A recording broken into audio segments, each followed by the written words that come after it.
Easy ye, how are we? Shawnee, if you're listening to this, where the fuck were you at 9 o'clock last night? Do you know what I mean? Like, we go through all this effort to doing a live show, and then you make me record an intro for all the flutes that didn't show up to show up to the 9 o'clock show. Just you're in a proper abusive mode from the comments and stuff we got from that live recording. I had a great time. You were in your element. Fun. Yeah, I wouldn't mind, but I was the one getting all the abuse in the comments, not you, from like taking off too fast and stuff. And bullies like gangs, and people feel like they're ganging up with me to abuse you. It's fantastic. Now it's do you know what it really does? I have the giddiness, I have the excitement. I had it all day. I was a little bit nervous in the build up to the live show, and then when it's all started, it's just the fun of what it is, the week that it is, and we do say it is like our Christmas, because we end up building to Dublin Marathon because it's obviously the country's biggest marathon, and we're always so heavily involved in it, and it just feels so good to be a part of it. And it's a great week, a great episode, a good bit of fun, and with some great tips as well. Well, we're just post-recording, like literally went off the stream around 10-15 minutes ago, and your reaction there and you're talking about the lead up and stuff is literally a metaphor for what people are going to be feeling this Sunday. You're nervous and stuff leading up to it, having great crack when it's there, and then just afterwards being on a buzz and high from it. And that's what it is, and that's what Mick talks about in this episode, is just go out and enjoy it. And we all know people who just don't make that starting line. I know they made the changes and stuff with lotteries and stuff. Next year it's going to be a lot harder for us to get in. So if you're on the starting line Monday or Sunday, and everything may not have gone right, maybe everything has gone right, get the PB, not get the PB. At the end of the day, enjoy it, because I have done 4:10 marathons the year after doing 3:30, and I can tell you for an absolute fact, the feeling of crossing the finish line for me was the exact same. It just felt great getting through to that finish line and just taking it all in. When you're out in that course, it is Dublin Marathon. When else are you going to have that many people cheering you on in a run? It is just phenomenal, and I'm really looking forward to Sunday. Yeah, like it's as we get on, I can't remember every football game I played in, but I can tell you I remember every finish line of every marathon. It's a feeling that will never leave ever, and it's even when you look at Cove and it's like, what happened in that year? I remember. I remember every single marathon finish, and like that, good, bad, or indifferent. I remember them all. So you will remember this one. So enjoy it. Enjoy the moment. Enough from us, because this is a long one. Thank you to all who participated, asked questions, kept us going, and possibly took abuse from me. I don't apologize to absolutely nobody. So it's a really fun episode, and how it should be. And hopefully this settles your nerves as we build to the big weekend. Looking forward to seeing you all Sunday. And with that said, it's this week's episode of the Any Given Runday Podcast. Let's go.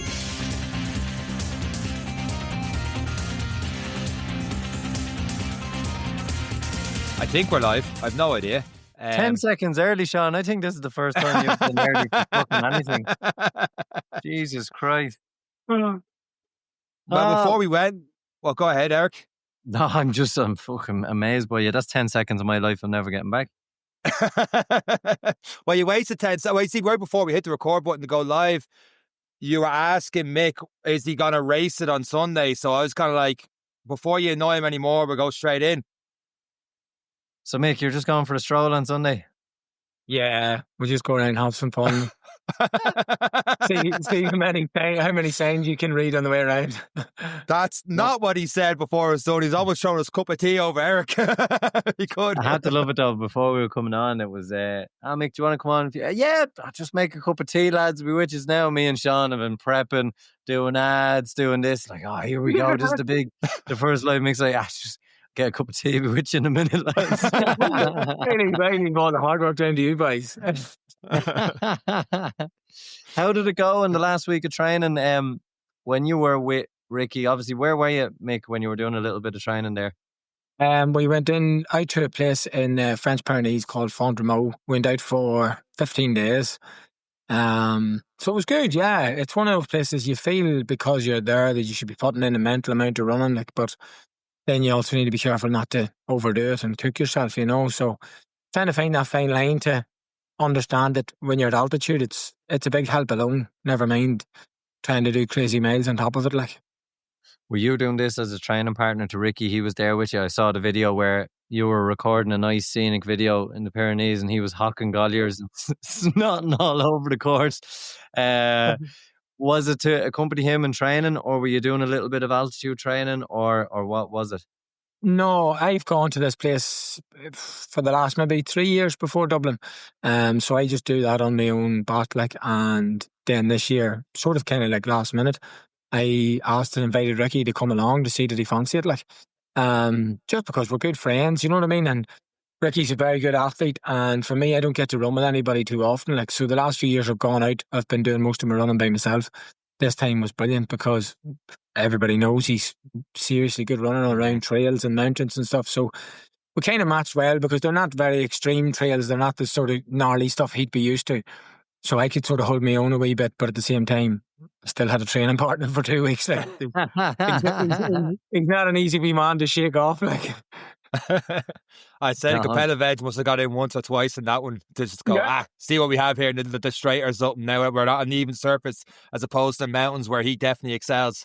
Yeah, look, he's brilliant at that. And out there has everything. It has trails, it has steep mountains, it has high altitude, but it has roads as well. So most days we were doing like a 25k run in the morning, and it probably had a touch of everything in it. So you would find little parts where I'd be a little bit stronger and then little parts where he'd be a bit stronger. Without even having to talk to each other or say anything about it, you kind of just notice these things happening, do you know what I mean? And we'd leave together and we'd tip about together, and then I'd get a little gap and then he'd come back, and then look, it's great. It's great just to have somebody to run with and train with, and then if you're out there, it's tough enough to put the time in. If you're with good people like that you get on well with and you're good friends with, it makes it a big help, like.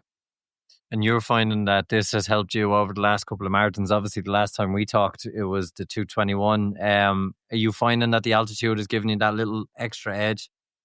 Yeah, I did it. I've did it, like I said, the last 2 years. But 2 years ago, I went and I come home with a hurt Achilles, and I just got around Dublin. Like, I still ran well, I ran a PB. But then last year, my whole goal was going to altitude was to try and just make sure I come home safe, come home in one piece, don't come home hurt or injured. So I learned a lot more probably from getting hurt, like, just to back off a wee bit and don't get too wired into it. And then this year I sort of went back with that same mindset. Look, you don't need to do anything too mental, and just come home in one piece, like. So that was the goal, and thankfully I'm home in one piece. Well, if me and Eric were doing this preview show, the marathon, that would pretty much be the team. Everything we did wrong and stuff and go from there. And that's why you're joining us on this one, Mick. Before we get into, obviously, the race itself and stuff like that, one of the questions we got that we haven't really touched too much is, I assume you travel down a day or two before for the Dublin Marathon towards that, or you go down straight down in the morning go straight down in the morning? Yeah. Oh, wow. Okay. How does that, because we had one person say they're going to drive for 2 hours down into it. For people traveling on the morning to the event and parking the car up and things like that, do you have any tips in terms of that kind of way? Because when we're talking about this, usually it's like, we're two wannabe dubs, I'm going to say, Eric, who get dropped in close to it, beckoning a few minutes to go and push on through. But you obviously have to be a lot more prepped and not get there in time. So what tips would you have for people that travel on the morning?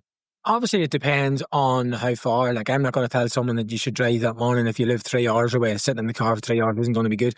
We're just over an hour away, so it's not that bad at all. With me, I would 100% prefer to stay in my own bed, get up and go to my own toilet and eat my own breakfast. Do you know what I mean? Like, the hotels are great and stuff like that, but you go to a hotel, you don't know what time they're going to open the kitchen at. You don't know if they're going to give you porridge or they're going to let you use the toaster. Is the toaster going to be broke? Are you going to get a good night's sleep in a different bed? I just think that morning, if you can make it as easy and as normal as possible, like if you're in your own house and you're leaving your own home, you don't be as nervous, or you're not going to be as wired up. You know what I mean? You're driving down the road there that you normally drive around every day of the week anyway. So in regards to getting there in time, obviously you can only get in so far. Where you're going to park, everybody has their own chosen parking space. I was speaking to someone today who was prepaid multi-story. Maybe that's the way to do it. But you would want to be getting there and leaving your family. Like, if your race is going at 8:45, you want to be leaving your family at the latest at 8 o'clock, like, to then, wherever you're going to park, to then walk towards the line. Because I know 45 minutes seems like a long time, but you could end up walking 2k to the start line, and then by the time you get into your wave and then you start shimmying your way through the crowd, you'll blink and it'll be 8:30, like. Well, even last year, I got there at 8:10, and hopefully my better half doesn't listen to this podcast. But on the way in, we're driving down the N7. I'm like, right, we'll just keep going straight into town. And I don't know what I was doing. I was zoned out, thinking about the race, whatever it was. And next minute, she's going up the N50. I'm like, oh, she must be going in the N4. And next thing I know, she's going up past Blanchardstown and going in the N3. I'm like, why are we going the long way? So we got there at 8:10. And by the time I got through the crowd's really narrow and stuff before the bag drop, and people are there for wave 4 2 hours later and stuff, trying to that don't start for 2 hours. They're there early. So if it's your first time doing it, it's not like a normal race where you rock up. By the time I got to the start, I think I had a minute or two max, and that's trying to find a toilet as well before the race took off. And if it's especially your first one, you don't want to be nervous trying to get to this, panicking trying to get to the start line and getting into your wave and will it let you in and all that kind of rest, and you're trying to shimmy through people and all the rest, let alone what that first one at 3K is like. Like you said, 8 o'clock, 45 minutes, and that would be the very latest. If that'd be the very latest, I'd like to be leaving, my family are leaving the car at 7:45. That gives me an hour. And that's, you've got warm, you should have warm clothes on you, and then you're nice and relaxed. You don't want to be jogging up through the crowd to get rid of your bag, and then you're jogging and you don't know where you're going. Like, an hour would be ideal. Worst case scenario, 8 o'clock. Yeah. Mick, for people who are taking that a little bit longer, we'd one person that messaged in saying, look, I've 2 hours in the car. What tips and tricks do you have for them as they're tipping up the road in terms of hydration, snacking, keeping themselves fueled? Because obviously they've gotten up a little bit earlier, they're driving up the road, getting parking, and probably have a longer journey than some of us. What little tips and tricks do you have for them, even on that journey, to kind of make sure they're ready for the start line? Yeah, well, you see, those people, God help them, if they're a 2 hour drive and then they need to be there an hour before, they need to leave a minimum of 3 hours before the race, which ideally, the likes of us, I want to be finished my breakfast 3 hours before the race. So that person's maybe going to need to take some of their food with them, you know what I mean? If they're leaving 4 hours before the race, maybe do an hour of the journey, pull in at an apple green, maybe you have your porridge in a wee Tupperware or your coffee in a wee Stanley cup, and an hour up the road, stop. Give yourself time to stop. Get the porridge in, do you get the coffee in, do you go to the toilet, and then drive another hour. Do you know what I mean? Rather than, because you've got a long journey, taking your breakfast an hour earlier than you intended to or than you wanted to.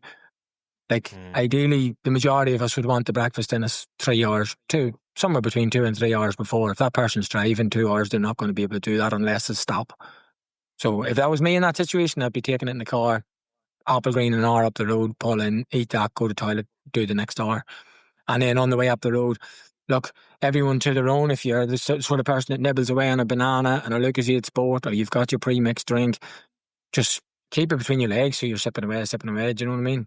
But everyone will have their own little routine, but just don't move your breakfast to a stupid time just because you have to drive.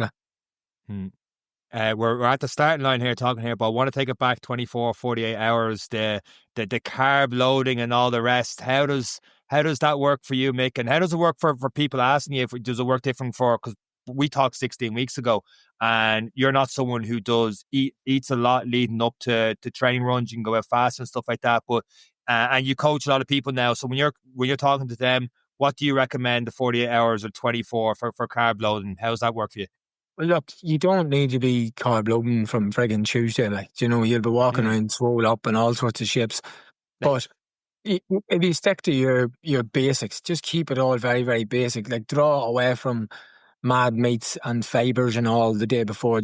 Realistically, I'll start eating a bit heavier from tomorrow evening, Thursday, Friday, probably a little bit more. I personally would want the most of my food, like big meal and stuff, on Friday, and then my biggest meal will probably be Saturday lunchtime. I'm not going to be going bananas on Saturday night. But on the evening, then you're just going to be sticking to basic stuffs, like basic. Like, everybody's going to be different. Everybody's going to like their own foods. Please do not start trying new things and changing and watching somebody's Instagram video about a fucking pizza the night before and thinking this is the great idea.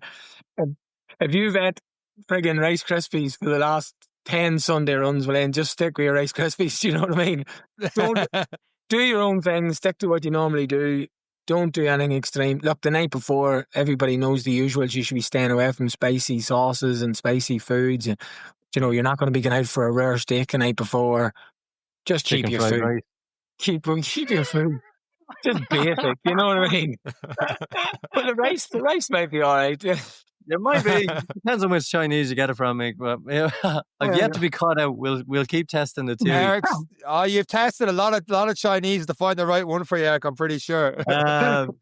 Mick, when you are getting your way, and obviously with the carb loading, a lot of people are going to get what I like to call the phantom niggles. Everyone's knees are going to start hurting this week, and then the calf is going to be and then we're going to be stretching and foam rolling to death. How do people combat those little, I call them phantom niggles because they're not real. After the first kilometer, they all seem to disappear anyway. So how do you combat that and keep yourself kind of limber with the stress of, we've come from doing so much running into this taper, which could be new for some people. People are probably trying something different this time. How do you kind of be relaxed and make sure you're limber enough for the start line? I made a good wee video on this and I'll put it up tomorrow. I'm going to tag you in it, right? And it's just constant clips of like, oh, it's my calf, oh, it's my hamstring, oh, it's my knee, oh, my back. And we all do it. Like, so if you're sitting listening and it's your first time and you think that this is on you and the world's crumbling around you, I'm 13 or 14 marathons deep, and this week I'll be walking around going, there's something wrong with my knee there's something wrong with my back. And it is, you're right, Eric, it is like phantom things. You're almost looking for something. Because you're training less and you're a wee bit more lazy and you're sleeping a bit more and you're maybe eating a bit more. It just doesn't feel right. Things don't feel right. Your pace is maybe slowed down a wee bit. So things don't feel. But if you've got through the last 16, 18, 20 weeks of hard training and grueling training and Sunday runs and big miles, and your body's put up with all that, and this week you're told to take it easy, there's a high chance you're all right. Do you know what I mean? There's a high chance you're going to be okay. Like, unless something bad happened and you've been carrying this proper injury into this week. If you think that things are appearing this week, then you've done something silly. You're out doing something silly. But otherwise, you're more than likely okay. Like, you've gotten through your niggles and stuff like that. You're at the starting line. There's a nervous energy, and we've said before, the difference between nerves and excitement is just that one big deep breath and taking from there. When you're in the mindset for the start line, obviously, you know you're going to suffer. It's a marathon. No matter what level you're at, you suffer going through those 42.2 kilometers. And with that in mind, some people might try and rev themselves up. The Rocky music is always playing. But at the same time, you really have to try and find a way to settle into the race at the same time. So you don't want to be too revved up, adding on to that nerve, especially if it's your first one. Mick, when you're lining up and you say you're doing 13, 14 marathons, what is the mindset? What are you saying to yourself? Are you trying to rile yourself up for another PB attempt, or are you trying to calm yourself down? How does it work for you? I'm the complete opposite. I'm trying to stay as calm as I can and just try and relax and try and understand that, like, realistically, right, it doesn't matter who we are, if it's me or it's you, Eric, or you, Sean. Like, I mean this in the nicest possible way. No one cares. Like, no one cares. Yeah. You know, you care, right? And you care about your time, and the pressure's within you. Like we're going to go around that race, and all being well, I finish in a certain position and you finish in a certain position. But really, it's only you. It's your time, and you've spent more of these Sundays out on the road by yourself in shitty weather, rain and wind, and then you're suffering, and then you're coming back, and you come back, and you have to get stuck into normal life and take your kids to their sport or go to work or whatever. Do it at 6 a.m, go to work all day. Sunday is the nice one. It's the nice version. You get to put on your shoes, your fancy shorts and vest. People are clapping and cheering for you that you don't even know. You get to the finish line, and honestly, I've had some brilliant ones and some really bad ones, and the celebration or the downside or the sadness, it lasts the same length of time. Come Wednesday, someone will just say to you, well, what's the crack? How's the kids? Da, da, da. They don't give a shit. Yeah. You know, so the whole point is just to try and stay as relaxed as you can for as long as you can. You don't want to be getting wired up with Rocky music in mile 1. Do you know what I mean? Yes. And then you go, fuck, how am I getting through this? The whole goal. And then during the race, I just go through this constant. Like, if things start to feel like they're getting tight or difficult, I just try and talk myself around and be like, well, are you that bad? Are you really struggling? No, you've struggled more on a Sunday by yourself. You've struggled more during the week at 6 o'clock in the morning. Catch a grip of yourself. Oh, here comes a wee downhill. Take a breather.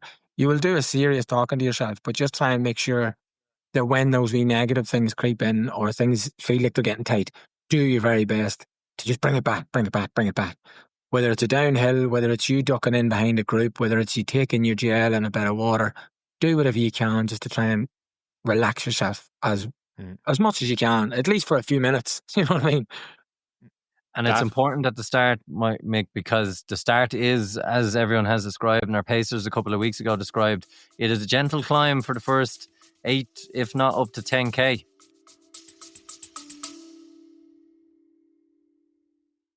Know a runner who's always chasing the next finish line? Or maybe you are that runner. Meet the Ultra Pure Sports Recovery Kit. Everything you need for faster, better recovery after those long runs.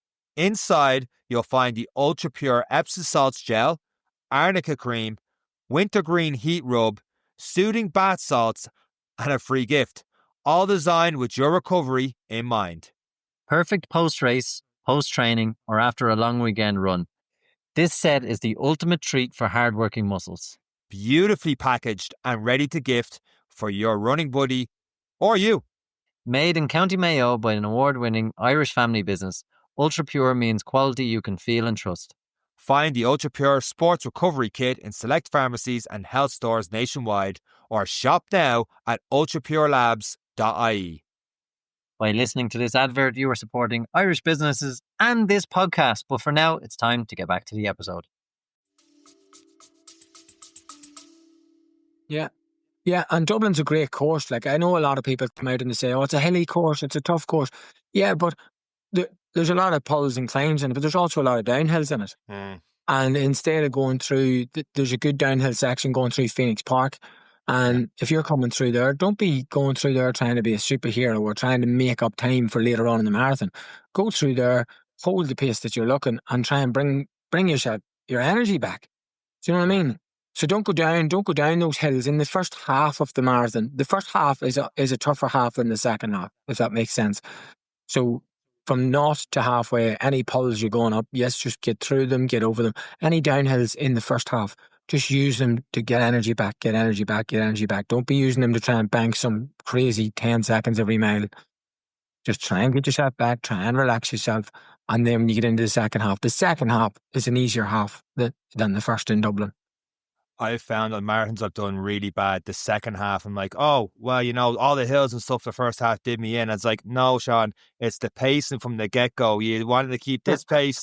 Like last year, I was like, just try and get in on 3:45, 3:50. And I started off at a 5-minute pace, get me near 3:30. I'm like, oh, maybe I have this again, 3:30. And halfway through, I knew I didn't. I was like, well, it's the hills. Like, no, I did not stick to the plan of that pace and being realistic with this is the goal, trying to get through. And when people say it's a negative split marathon, the fastest, the second half could be faster than the first. Usually that doesn't happen. It's more inexperienced like myself go, try, get banked the first half marathon and then hold on for dear life the second half.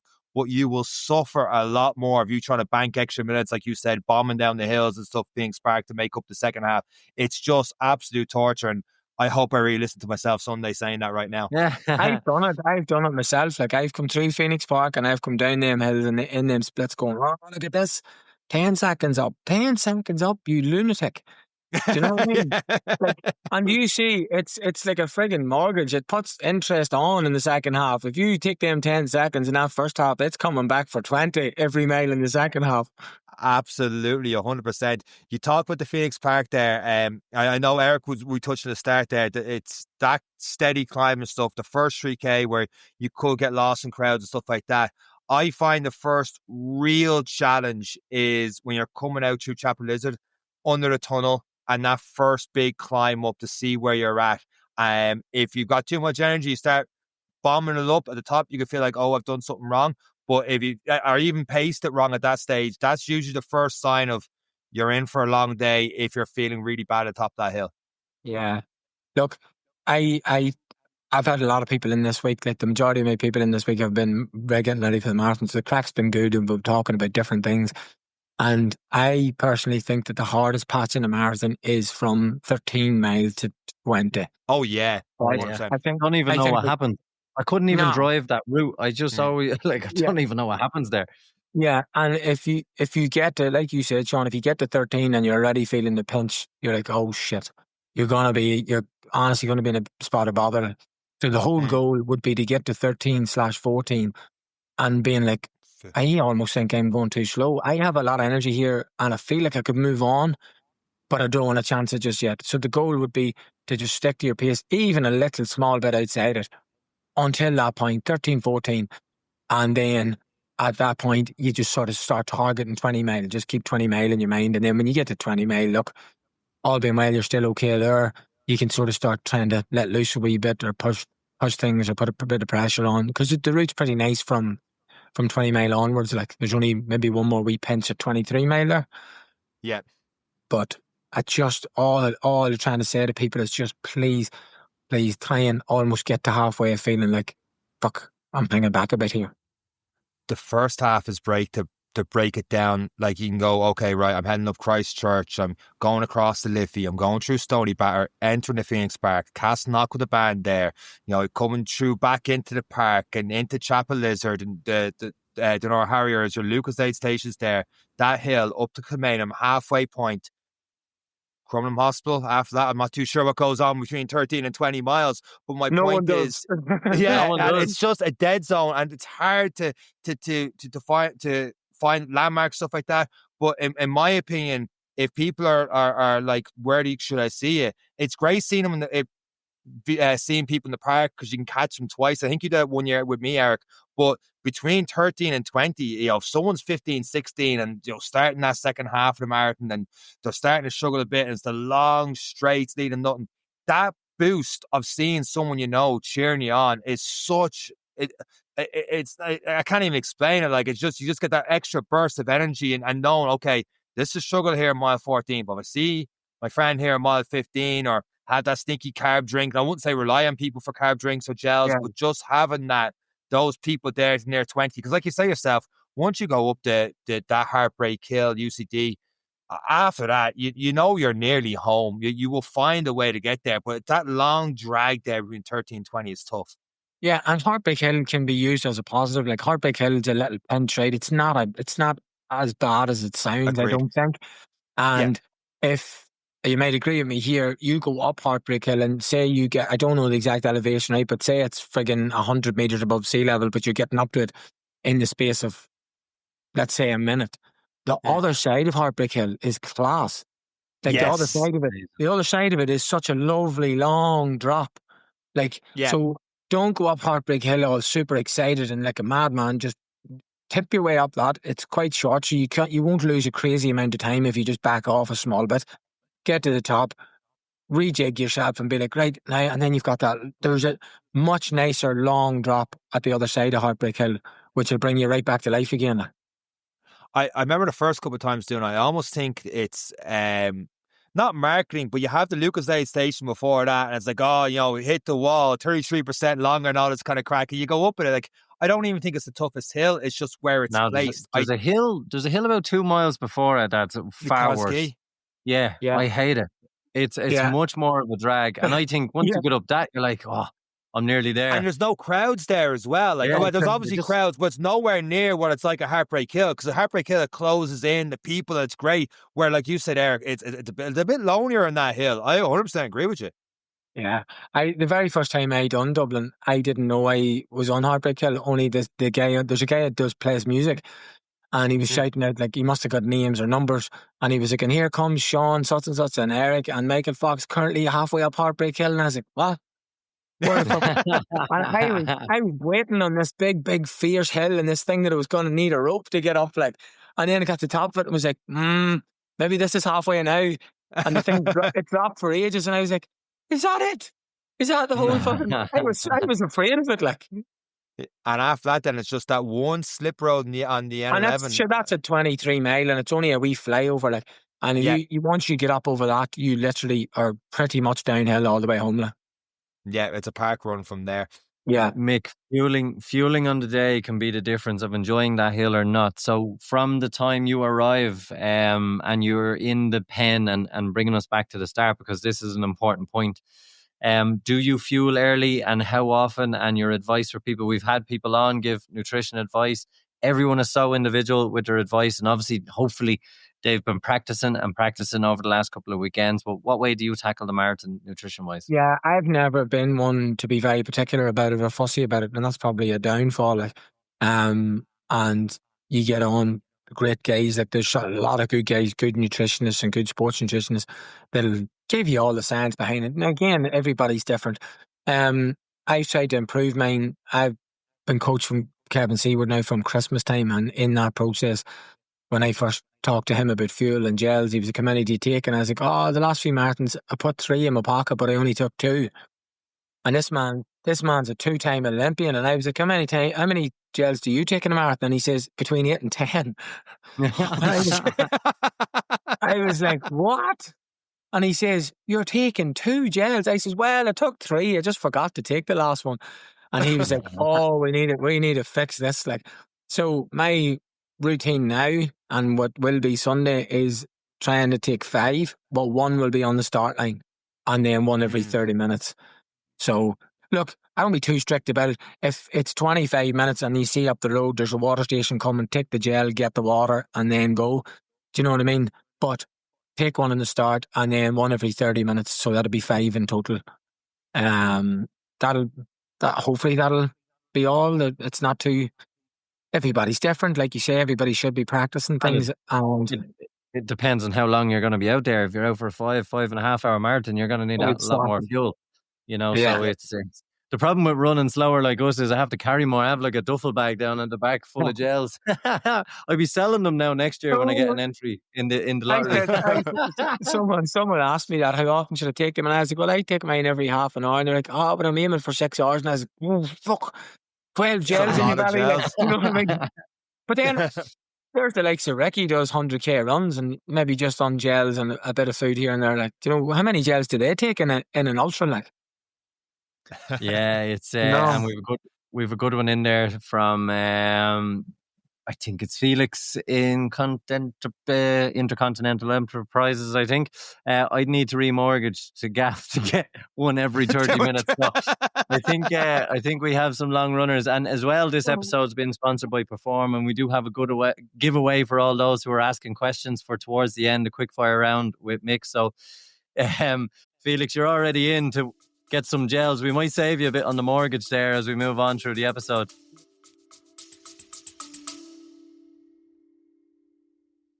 Need fuel that keeps up with your pace? Meet Perform's Carb Gel with 30 grams of fast-acting carbs, powered by 3 fuel sources for sustained energy when it matters the most. Packed with cluster dextrin for smooth digestion and a steady release. No spikes, no crashes. All that in a compact 40 milliliter sachet, tested under Informed Sport, so you know it's clean and competition ready. Whether you're chasing the podium or just in an XPR, Perform Carb Gel gets you there faster, longer, stronger. If you're looking to stock up, you can use the code AGR to get 20% off your order. By listening to this advert, you are supporting Irish businesses and this Irish podcast. Time to get back to the episode. Nah, look, you can take whatever you want with you. There's different people. But if you're going to be out for longer, maybe you should try and take some form of a chew with you, or a piece of a flapjack bar, some sort of solid food. Like, do you know what I mean? But again, it depends on who you are. Like, and I've gone from doing a marathon with 2 gels, like, and drifting towards 4 and 5. Like, so I would love to come out the other side of it and go, oh my God, 5 gels was some difference compared to 2. You know what I mean? Were you ever tempted with a jelly snake or a Jaffa cake or something that gets handed out during the course, Mick, with 2 gels? See the shape Mick is in. No way he's stopping for jelly babies. He hasn't got time to stop for jelly babies. I remember taking a handful of sweets off some wee kid at about 21 mile in Dublin one day, and he wasn't offering. You just robbed it out of slam. I scattered the whole box. The poor wee critter's hand was out with his box, and I just fucking whacked it, and I grabbed a handful of them and I looked back and the sweets were all over the floor. I says, oh God. And I remember I was like, some sort of drug addict came behind picking it up and eating it anyway. Don't worry about it. Oh, the state I was in, I had to pick them up off the ground. Mick, there's always going to be other little tips and tricks that people are going to either get on the morning av, like you might have heard in the episode previous, Sean, and his Vaseline was one tip that people were finding amazing. Sean putting them into his magic eyebrows there, and many other things. Some people are going to figure out about chafing. What are your top tips for dealing with chafing and managing that? Right, the majority of the time I wear those tight, like cycling looking race shorts. I just prefer them. I like them, and for me, then it limits that. Number 2, I get bad nipple cut. I get it all the time. Dublin last year, my vest was white, and there was just these 2 big circles If it rains or it's anyway wet, Bad. I get it. Now, I saw this. It was a guy that raced in the UK. I can't even remember his name, but he took, you know, that Kenzo tape, the kinesiology tape, Yeah. and he just cut On two squares, bang. And I swear to God, boys, I've used that all through the winter. Do you know the winter runs when you're soaking and stuff? And you can buy a roll of it for about £4, and a roll of it would do you months. And I just cut two wee squares off it and stick them on, and it won't move. It's way stickier than any plaster or any brand that tells you they're for covering up your nipples. 2 wee squares of that and stick them on. So they're the only 2 things that bother me. I don't use Vaseline or any of them things. So I wear tight shorts to stop it on my legs, and I stick 2 squares of that on to stop it on my chest. And to your point, Eric, even if it's not wet, like, or raining and stuff like that, the cups, all the cups and stuff like that, if you're not drinking them, they're going down. Like, Barcelona this year, if you see me going to the finish line, I spilled so much drink and stuff all over myself that my bib actually ripped, and it was like half hanging off going to the finish line. I thought it wouldn't even get counted. It was just destroyed with water. So you're doing that, the t-shirt sticking to you. You know, you I wouldn't mind, Mick. He was drinking the same that night. He's just getting I have a drinking problem. What can I say? Just over the shoulder. Nothing to do with running. Mick, a lot of people are talking about the cup trick. We put up a post about it. And what way do you take on board your water? And if it turns out to be a hot day, what do you think about maintaining temperature, keeping yourself cool? Do you throw a cup down on the back and one into the mouth, or what way do you maintain temperature when? Because sometimes on a Dublin Marathon it can get up to 14, 15, which, if you listen to this, sounds like ridiculous cold weather, but in Ireland 16 degrees is beach weather. So how do you manage temperature on days like that? Because we've seen finish lines where people have been in worse for wear in that last 5 kilometers. Yeah, well, again, you can get the hop on that a few days before. You should be checking the weather in the week running in. And if you're in a marathon, it's going to be hot. You should be topping your electrolytes and stuff up in the days leading in to try and help that a wee bit. What a lot of people end up doing as well is overloading themselves with water. They're almost drinking too much. And then you're flying to the toilet and you're just flushing everything out of yourself. So don't go bananas on it either. You know what I mean? Keep yourself steadily increasing it during the week. In the marathon itself, the majority of time, thankfully, we've ended up with those little bottles. And with the wee bottles, I would always grab one, take a few sips of it, and then I don't ever throw it away. Like, if I'm going to throw it away and there's still water in it, I put some down the back of my neck and I put some on my 2 wrists. Just squirt whatever's left on my 2 wrists and the back of my neck, and just try and hold or bring down your core temperature a small bit. People will throw them over their heads or whatever, but when you've a big head of hair like mine, down the back of your neck's a bit easier. So if you're drinking the bottle and there's some of it left, don't waste it. Don't just throw it away. Pour it down the back of your neck, pour some on your wrists, take another wee sip of it, and then discard it. But other than that, you should be pretty prepped in the week leading in. If it's going to be a warm one, I don't think we're going to have any issues with heat come Dublin on Sunday. And there's a question in here from Luke, and it says, how much water would you usually take on? There seems to be a lot of water stations on the course. Would you pass up on a water station? Because I know for some it can be quite difficult to get across to a water station. Some people might panic if they miss a water station because they can come upon you, and by the time you realise you're in the crowd and it moves on. But how much water do you always just take a sip? I personally always just take a sip. It's better looking at it in my hand for at least a couple of 100 meters. What do you think about that one? I'm the same. If you're going to get it, take it and do something with it. Take it and take just one wee sip of it, even mentally. Like just what you said there, Eric, mentally, if you miss one, it can play with you a wee bit. You're like, oh God, it's going to be another 3 miles. If you just take it, you take a wee sip of it. Yes, I understand if you don't get the one, it can play with you or it's difficult, but there is plenty of them. There are plenty of them in Dublin. So don't panic. But I would always, if I'm going by one, I wouldn't be tripping over someone to get the one. But I would say I take 8 out of 10 of the stations, I would take the water and just take it. And if I've got to a point where I'm like, I'm okay and I don't need any, I'll take it, I'll pour it on myself. Kind of just restarts you a wee bit. But in the marathon, people saying how much should you take? If people are getting detailed with so many mil per hour, per kilo of body weight, per grain of fucking hair you have, just Sean's go taking with on it. nothing. Just go with it. Do you know what I mean? Don't get too mad about it. I think the mistake, and what I've done, my mistakes recently on this, is that I've had way too much beforehand. For some reason, with my breakfast, I'm like, I'll have a protein shake. Why? I don't know. I just do. But then I'm having, my electrolyte drink, and sure, I'm having the Lucozade on the way in. I've had at least 2 cups of coffee as well.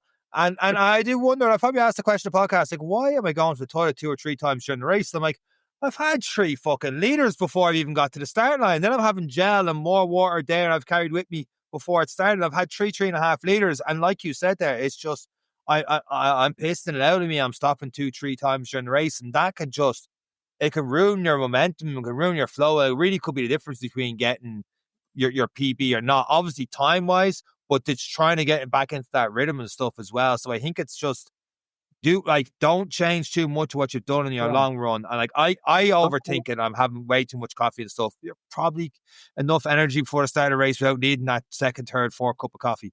Yeah. Like, you got to think back to, say, your last 5-6 long runs, and you go, right, say you did 30, 35k, maybe a bit more than 35k, and you think and go, right, what did I do that day? Did I have drinks every 3 miles? Did I have a Lucozade Sport every 6 miles? No, more than likely you had fucking nothing. More than likely. Like, honestly, that's the truth. Like, the majority of my 35k runs in the lead into the marathon, they haven't got no drink. You think it gels in your pocket, and if you're really stuck, you might have to stop for a drink on the way home. But like, you don't need to overdo it. Just don't overdo it. Don't get too panicked. Like, you don't need to drink 16 drinks on the day of a marathon if you've done your last 10 35k runs with 2. Do you know what I mean? It's nice to have it there, but don't go mad. Yeah.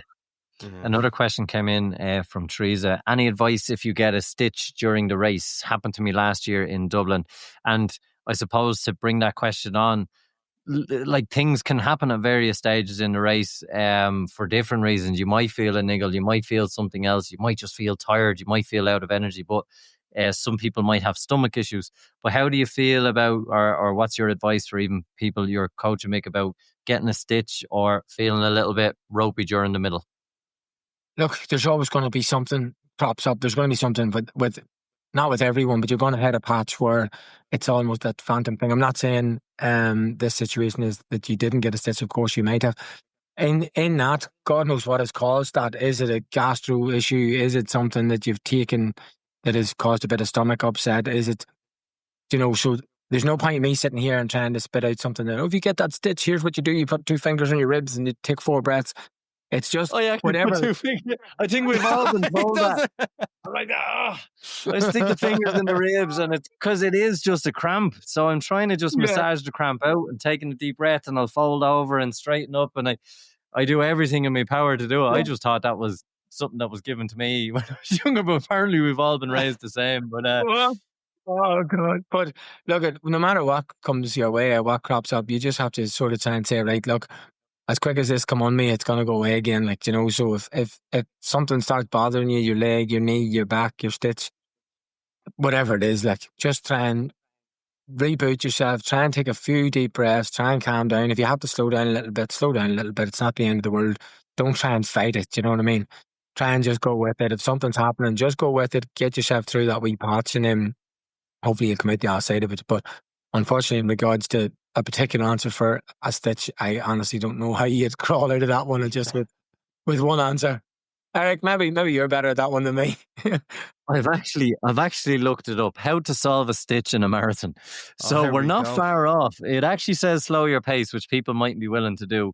Take deep breaths, slow breaths, and exhale when your left foot hits the ground if the stitch is on the right, and stretch by reaching your arms overhead, leaning your upper body to the side, pressing on the painful area and using pursed lip breathing. So we weren't too far wrong, can also help. So sticking the fingers in and stretching is actually a known method to relieve a stitch, and obviously controlling your breathing, because it is just a cramp in and around the diaphragm area. So but by all means, if you ever see me, sometimes I'll even put my arm above my head to try and alleviate a stitch, because I get them as well. So but I found pressing, breathing, and as I breathe in, kind of just as if you're doing a cobra, but while running with your shoulders back. It's like a weird dance, but it can help. It can get you through. Eric, when you get that, would you stop and walk for a minute or two, try and get rid of it, and go back up again? Because you talked before where you were on track for a 3:30 or What's that? I'm too silly to stop, Sean. No, it's We're on a podcast for advice. no, but it's definitely, for me, it's when you're running, for me in particular, it's not as quick as Mick's doing it, but when I'm running, you're probably in the same running form. You're probably breathing a little bit shallower in certain paces, and you're kind of hunched over a little bit if you don't realize it.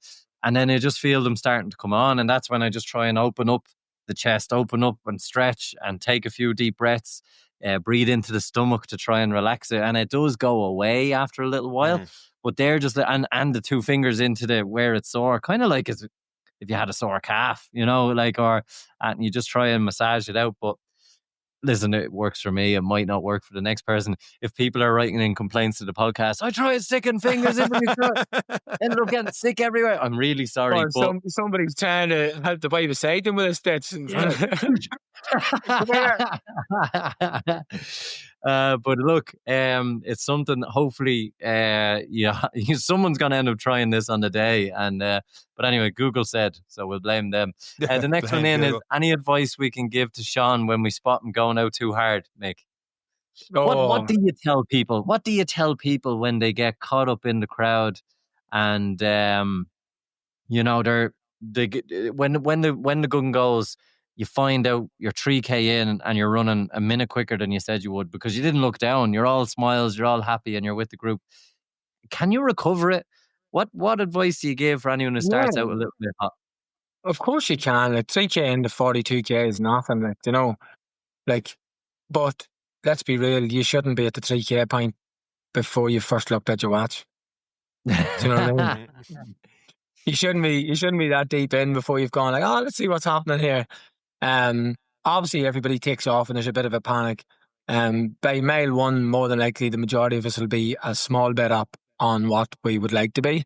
And at that mile 1, or if you're a kilometre person, maybe kilometre 1, maybe kilometre 2, but by kilometre 2 at the latest, you need to be checking that watch, like, and being like, right, okay, whoa, I have 40K to go here, or I have 25 mile to go here.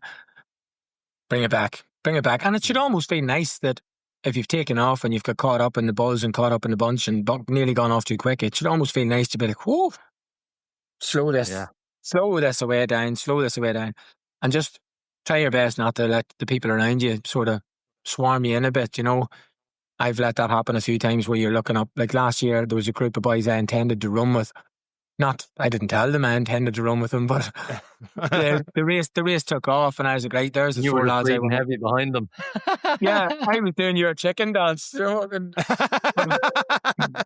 but I went through the first mile in 5:18 or something, which was probably, they got to 10 seconds too quick, and I couldn't see these guys that were gone. Like, I remember just being like, oh, what do I do? Like, do I need to go with these people? Because like, they're the people I want to run with, and what happens at the finish if they've ran brilliant and I've ran shite and da-da-da. And all this was at mile 1. And by mile 21, all 4 of them had come back to me.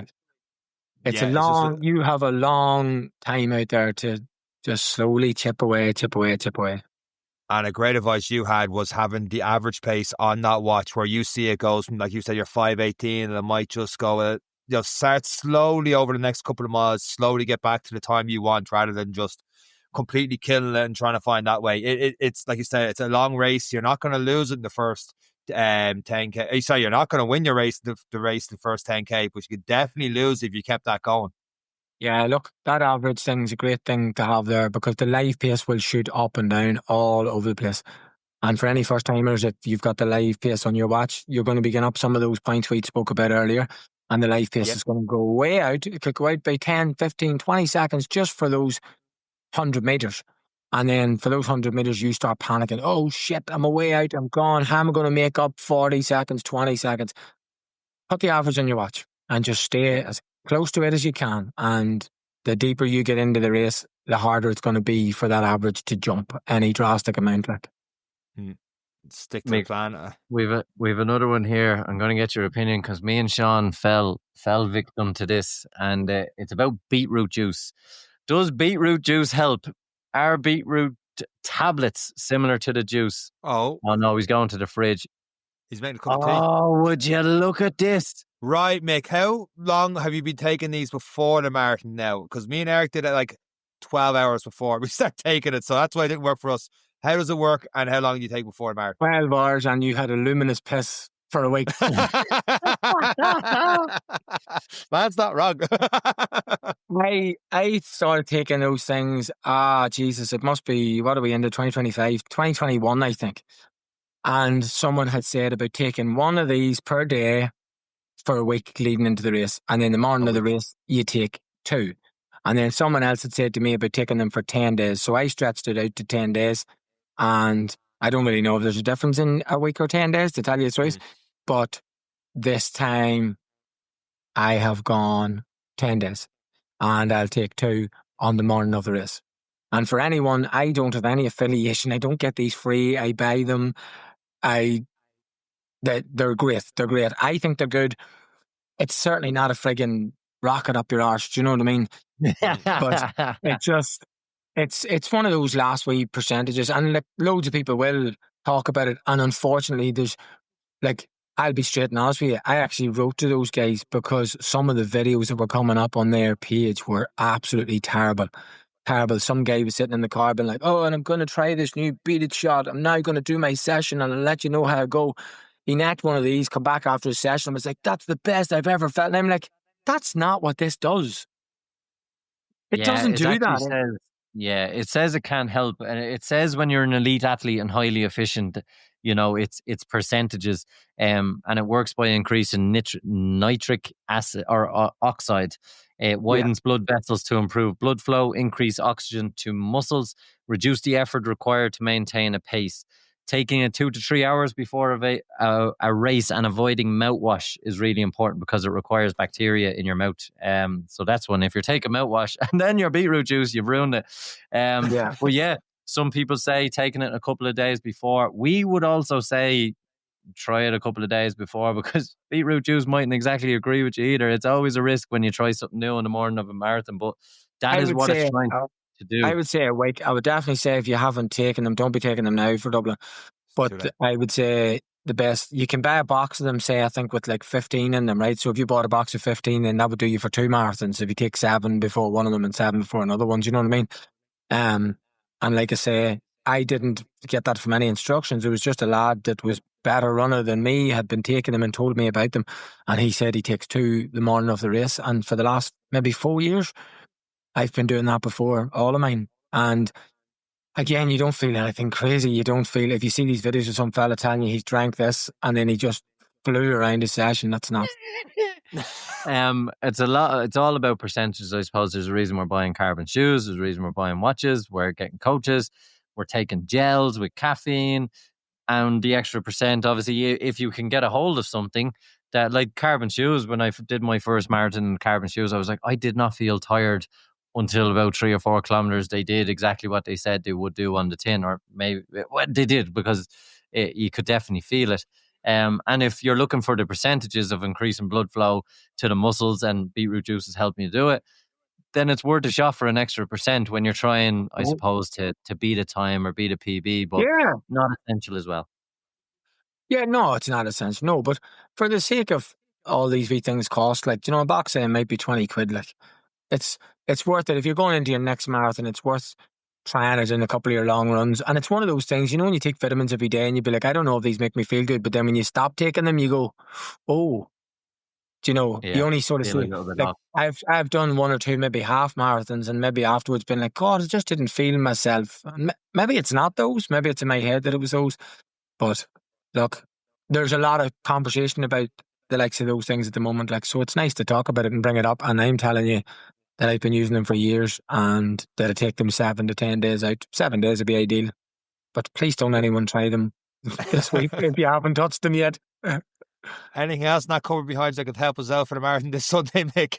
I don't think so. What else have you got in your fridge, Mick? What's in your fridge? This has turned into like sleepovers with your one from RTE, except it's us. What's in your fridge, Mick? a load of children's snacks that I'm trying to stay away from all fucking week. There's another one in here. Any tips for helping the mental game? Physically in good nick, but The block has gone well, but probably had more missed to target marathons than ones that I've been overjoyed with.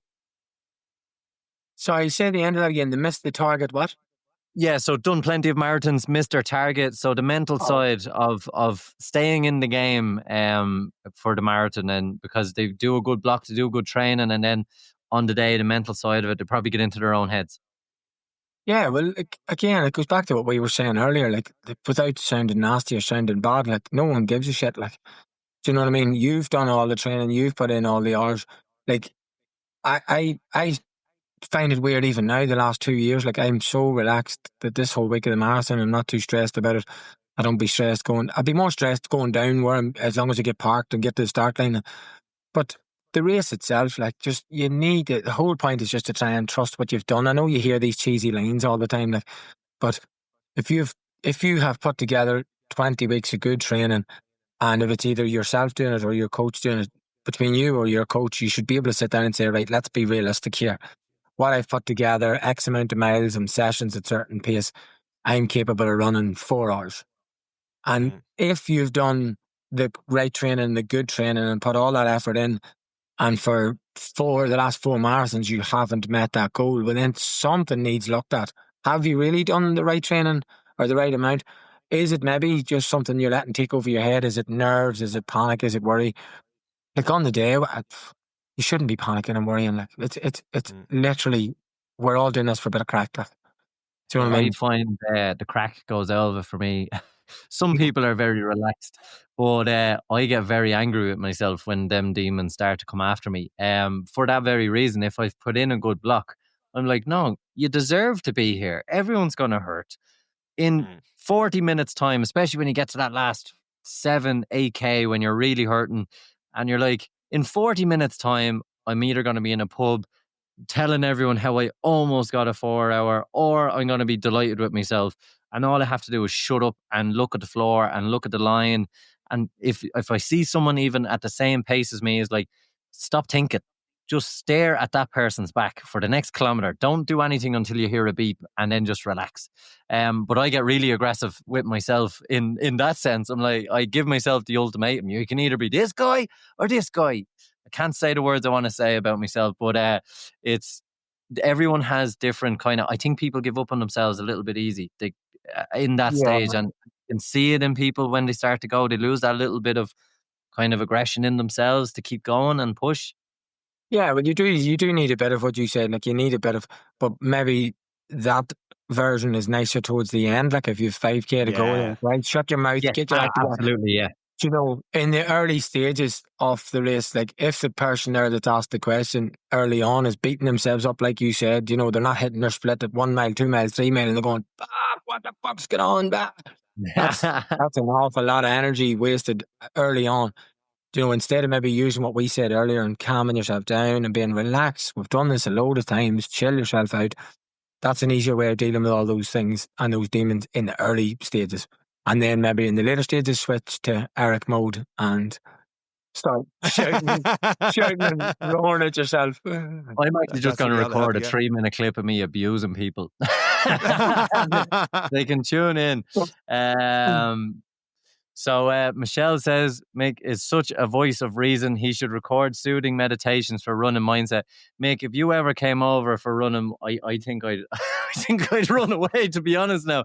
But apparently you're good for meditation and mindset. And Julie is also saying she's going to fall into the trap and try beetroot juice on Saturday. Julie, while you're at it, get a chicken fried rice from your local Chinese. Couldn't recommend it enough. And stick on a new pair of socks. Stick on a new pair of socks the next day. What's the worst that could happen?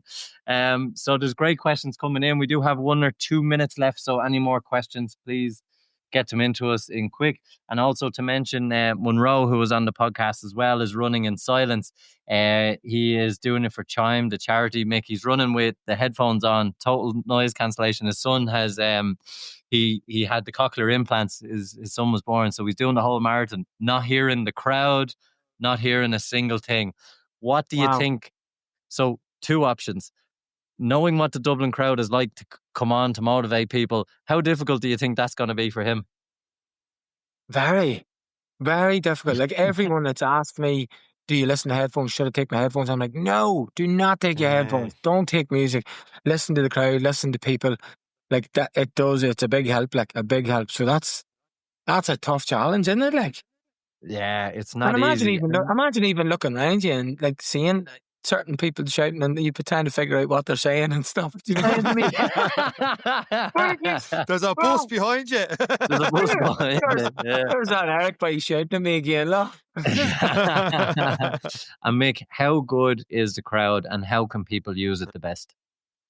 Look, Dublin Marathon's very, very special. I love it, absolutely love it.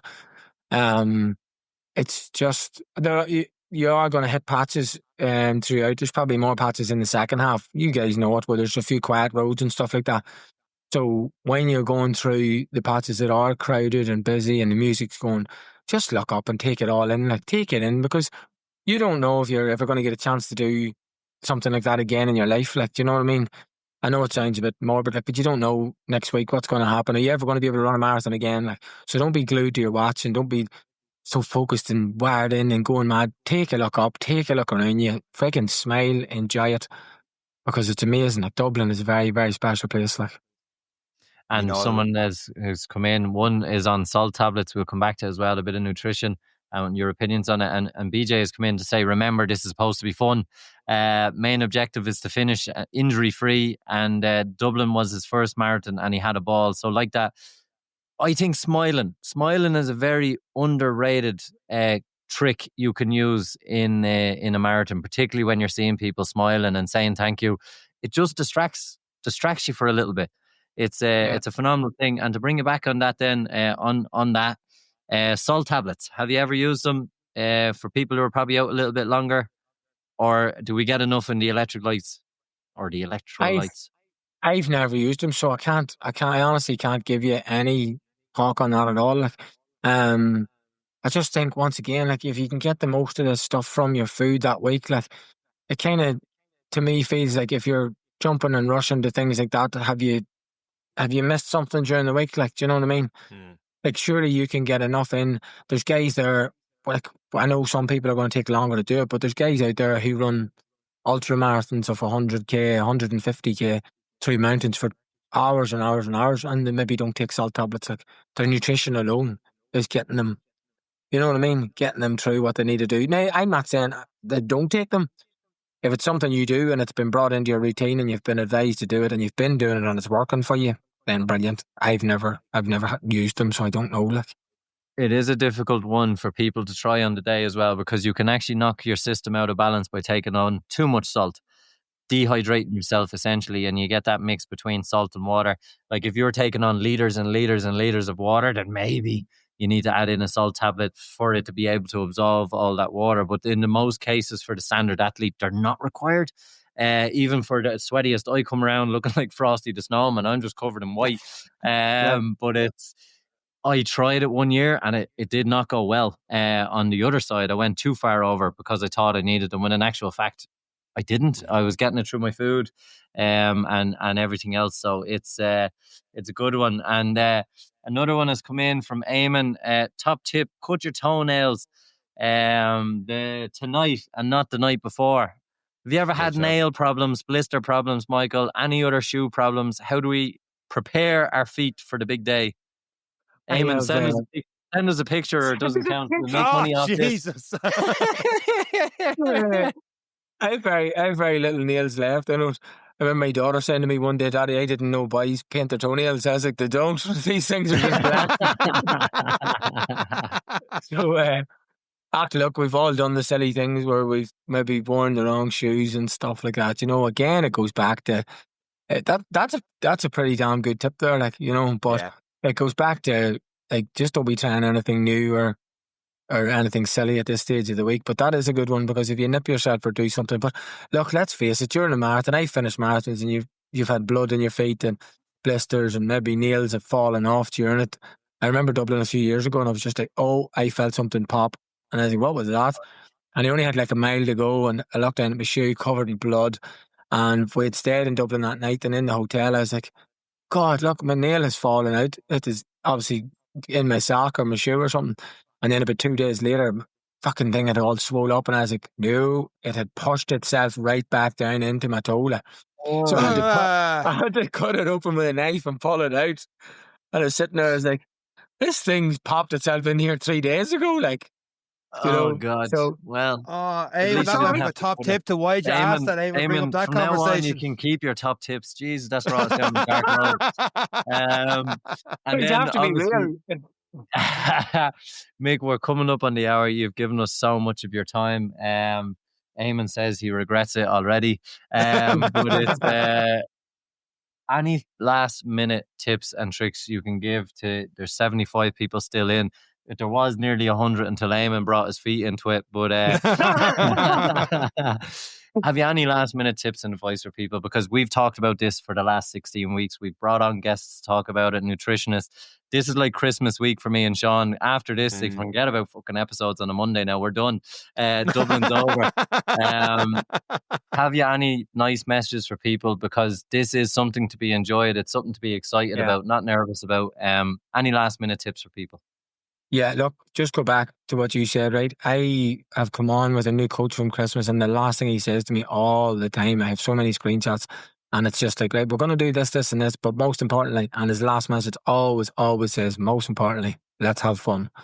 And I know that sounds cheesy, and I know it sounds whatever, but it's a frigging celebration, like, do you know what I mean? For us guys, this is like the Super Bowl, like we all love it. It's our capital marathon. And when you're going there in the morning, just take it all in. Remember, you're not on an Olympic final start line with your wages on the line. Just take it all in. Look around you. Look at the jerseys and the tops that people are wearing in remembrance of people and the reasons they're doing it. And just be grateful. Be grateful that you can do it, because there are so many people started this journey, lads, that you know too, haven't made it to the start line, whether it be an injury, a sickness or whatever.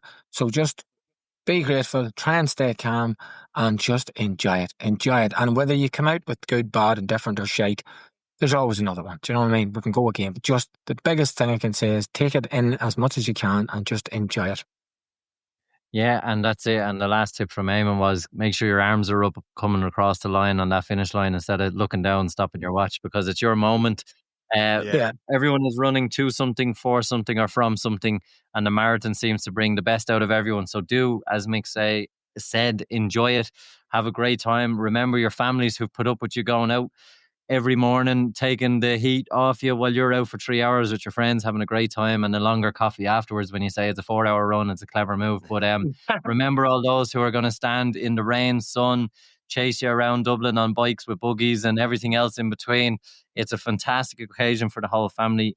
Do yourselves proud, do everyone you know proud, and everyone who's going to listen to you afterwards proud. But it's a fantastic occasion. Mick, can't thank you enough for giving us your time. For those who didn't, it's been an amazing one. We wish you all the best. Do you want to say what time you're going for, Mick? No? All right. Tune in next week to find out. We'll just end it up. We'll leave it at that. There's only two people I make that comment to. But listen, thanks so much for having me, lads. I really appreciate it. Honestly, what you're doing is great. Like I said to you all the time, you're providing us with something to listen to every week, and just thank you for what you're doing. I think we'll end it with Bernard's comment there. Mick is a great ambassador for... Two other comments came in, just ruined the line there on me. Mick's a great ambassador for running in Ireland. Enjoy the race, and thanks for all the comments there at the end. Thanks for the questions throughout this episode of the podcast. Our first live podcast. That is a wrap. Mick, best of luck on Sunday. Best of luck to everyone listening or watching on Sunday. And that's it from myself, Mick, and Eric. Take care. Eric, how do you end this live stream? Before you end, Felix, who needs a mortgage for gels, if you can get in touch with us direct, you've won a Perform goodie bag to stop your remortgaging your house. Felix is still on. Right, we're gone this time. Take care. Ciao. See you, lads. Thank you.